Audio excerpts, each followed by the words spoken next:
Voici la rigueur Kervadec, histoire de clamer l'importance historique du pivot pour l'équipe de France. Je ne sais pas si j'ai un rôle particulier, c'est vrai que j'ai connu l'ère Barjot.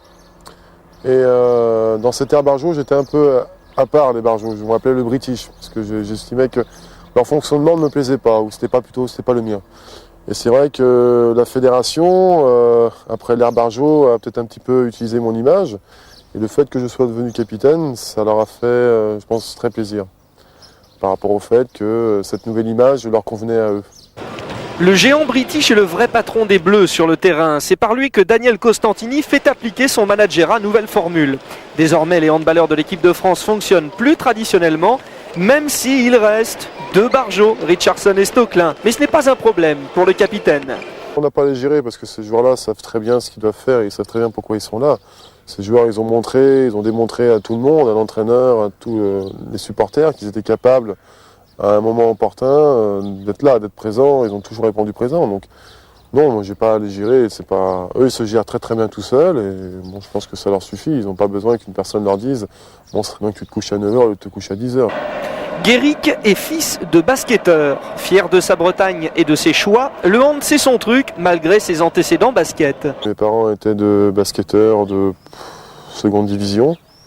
Et pour donner un exemple, ma mère a joué au basket jusqu'au 7e mois pour mon frère. Vous me direz, c'est peut-être là que vient son problème. Aujourd'hui à Magdebourg, 3e du championnat d'Allemagne, Guéric Kervadec n'a pourtant pas pressé le mouvement pour rejoindre l'élite. Avant de quitter la France, il a pris soin de passer un concours de fonctionnaire sur 3 ans, car Guéric ne s'emporte jamais. Je suis nature à être calme, je regarde beaucoup, j'écoute beaucoup, je m'exprime pas trop vite.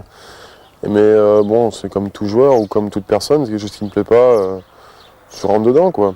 Même si on m'a reproché au JO Atlanta de ne pas avoir ouvert ma bouche, comme on dit. Mais à cette époque-là, bon, peut-être que j'estimais que c'était pas à moi de le faire. Maintenant, oui, je pense que dès qu'il y a un problème qui ne va pas, je me permets d'aller voir le joueur et de lui dire. Pour un autre exilé en Allemagne, compagnon de la base avant de l'équipe, Guéric est le boss. C'est l'un des meilleurs pivots, c'est même le meilleur pivot du monde, puisqu'il a été élu à Kumamoto numéro 1 à ce poste. Et pas seulement sur le terrain, mais en dehors, par une rigueur de tous les instants, et puis par une disponibilité, de plus aussi par sa fonction de capitaine de l'équipe de France. Et je veux dire, c'est une sécurité, quoi. Indétrônable en défense, symbole du pivot nouvelle génération, grand effort alliant rapidité d'exécution, Guéric Kervadec a l'étoffe du chef. Depuis là-haut, il s'est exigé, avec un détachement, un humour aiguisé et surtout avec les arguments du penseur. Les adversaires, eux, se demandent très souvent comment le faire reculer, car les Barjots vous le diront, le boss bleu ne craint pas les coups.